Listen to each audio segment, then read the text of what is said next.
नमस्कार। हिंदी की कक्षा में आप सभी का स्वागत है। प्यारे बच्चों, पिछली कक्षा में हमने समास के बारे में जाना। आज के इस वीडियो में समास से संबंधित कुछ महत्वपूर्ण बातों पर चर्चा करेंगे, जिनसे समास के बारे में उत्पन्न भ्रम की स्थिति, जो कभी कभी संदेह की स्थिति उत्पन्न हो जाती है, वो सभी दूर हो जाएंगे। तो चलिए शुरू करते हैं। जब हम संधि और समास के बारे में पढ़ लेते हैं तो कभी कभी संधि और समास के बीच भ्रम की स्थिति उत्पन्न हो जाती है। इस स्थिति से बचने के लिए हमें सदैव यह स्मरण रखना चाहिए कि संधि में दो वर्णों अर्थात ध्वनियों का मेल होता है, जबकि समास के अंतर्गत दो शब्दों अथवा पदों का मेल होता है। समास प्रक्रिया के फलस्वरूप निर्मित शब्दों का अर्थ बदल भी सकता है, परंतु संधि के अंतर्गत शब्दों के अर्थ परिवर्तन की कोई संभावना नहीं होती। जैसे पीतांबर शब्द का संधि विच्छेद होगा पीत जमा अंबर, जबकि समास विग्रह होगा पीत यानी पीला, पीत है जो अंबर या पीत है जिसका अंबर। ध्यान रखने योग्य बात यह है, संधि के तोड़ने को विच्छेद कहते हैं, जबकि समास का विग्रह होता है, विच्छेद नहीं। कुछ उदाहरण देखिए। हिमालय, हिम जमा आल्य। यहाँ पर अ जमा आ इन दो वर्णों के बीच संधि हुई है, और जब हमने इन दोनों को अलग अलग करके लिख दिया हिम जमा आल्य, तो ये संधि विच्छेद हुआ। दूसरा शब्द फिर से वही हिमालय, लेकिन समास प्रक्रिया में जब हमने इसका समास विग्रह किया तो क्या हुआ, हिम का आल्य। अब आता है समास प्रक्रिया व समास विग्रह में क्या अंतर है। समास प्रक्रिया वह होती है जिसके द्वारा समस्त पद बनाते समय विभक्ति चिन्हों व अन्य शब्दों का लोप हो जाता है, और समास विग्रह वह प्रक्रिया है जिसके द्वारा समस्त पद के दोनों पदों, पूर्व पद और उत्तर पद, इन दोनों को अलग अलग करते समय विभक्ति चिन्ह व अन्य शब्द पुनः प्रकट हो जाते हैं। समास विग्रह की प्रक्रिया समास की प्रक्रिया के विपरीत है।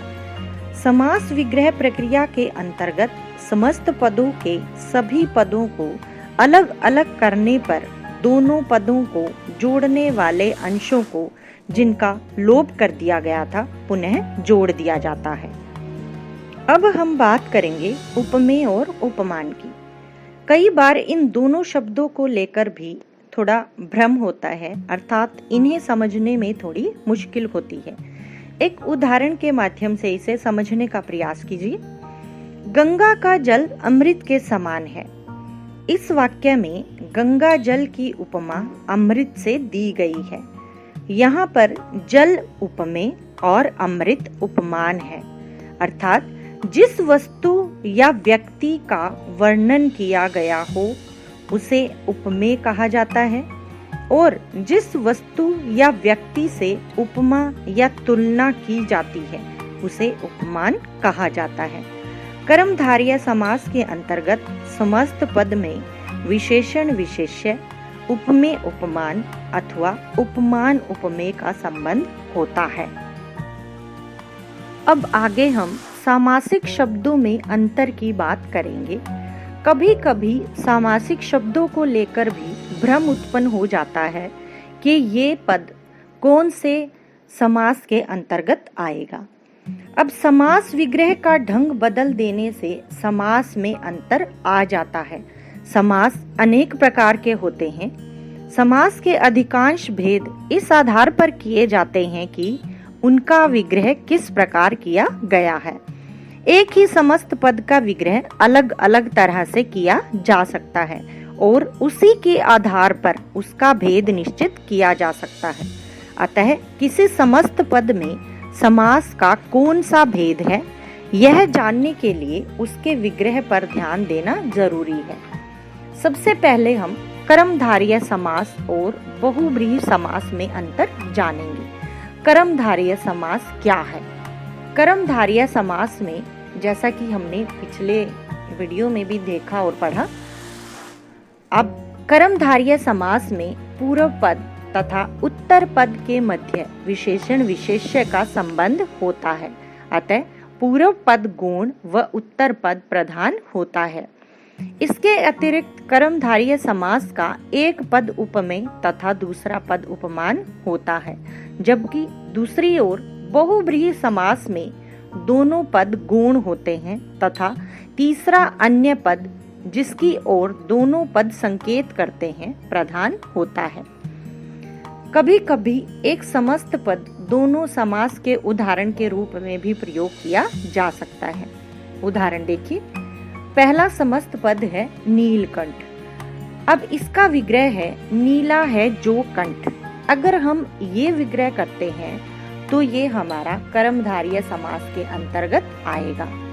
और अगर इसका विग्रह इस तरह से किया जाए, नीला है कंठ जिसका, यानी शिव, तो ये हमारा बहुव्रीहि समास के अंतर्गत आएगा, क्योंकि यहाँ पर ये तीसरे पद की ओर संकेत कर रहा है।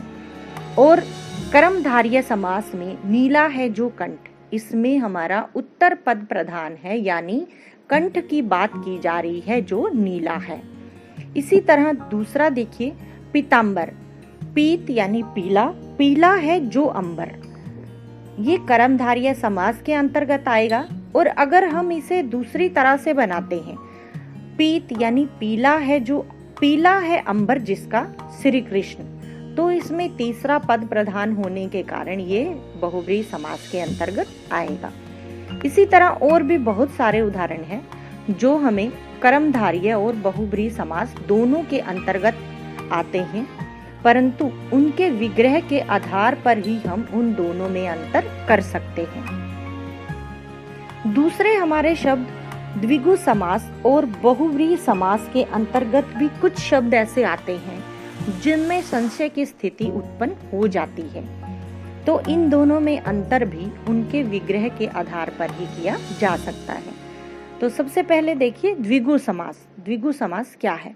द्विगु समास का पूर्व पद संख्यावाची विशेषण तथा उत्तर पद अर्थ के स्तर पर एक से अधिक का बोध कराता है। अतः विग्रह करते समय उत्तर पद के बाद समूह या समाहार शब्द का बोध अधिकता कराने के लिए अवश्य किया जाता है। दूसरी तरफ बहुव्रीहि समास में विग्रह महत्वपूर्ण है।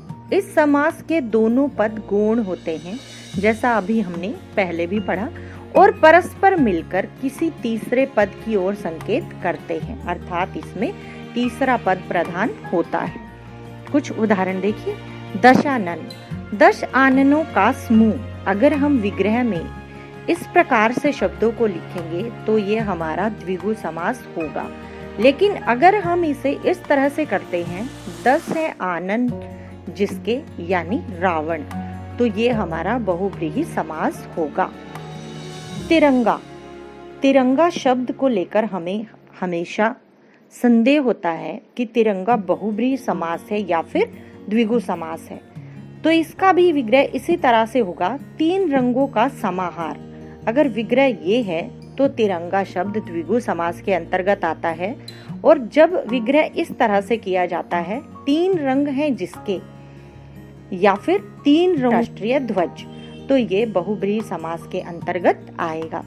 आगे बात करते हैं कर्मधारय और द्विगु समास में अंतर। इन दोनों में भी शब्दों को लेकर संशय उत्पन्न हो जाता है, तो इनमें अंतर करते हुए हमें किन बातों का ध्यान रखना चाहिए वो देख लीजिए।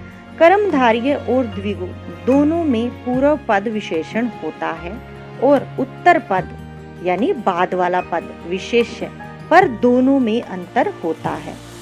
कर्मधारय समास का पूर्व पद में प्रयुक्त विशेषण गुणवाचक विशेषण होता है, जिसे आप अंग्रेजी में क्वालिटेटिव एडजेक्टिव भी कहते हैं। द्विगु समास में पूर्व पद में प्रयुक्त विशेषण संख्यावाची विशेषण होता है, जिसे इंग्लिश में एडजेक्टिव ऑफ नंबर भी कहा जाता है।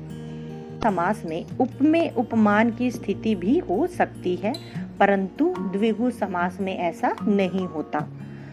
और एक बात, द्विगु समास अर्थ की दृष्टि से समूहवाची होता है। विग्रह के आधार पर भी दोनों में अंतर को समझा जा सकता है। पहला उदाहरण है नीलकमल। इसका विग्रह हुआ नीला है जो कमल। अगर विग्रह इस प्रकार से किया जाएगा तो ये कर्मधारय समास के अंतर्गत आएगा, क्योंकि नील शब्द इसमें विशेषण है और कमल विशेष है। दूसरा उदाहरण देखिए, सज्जन।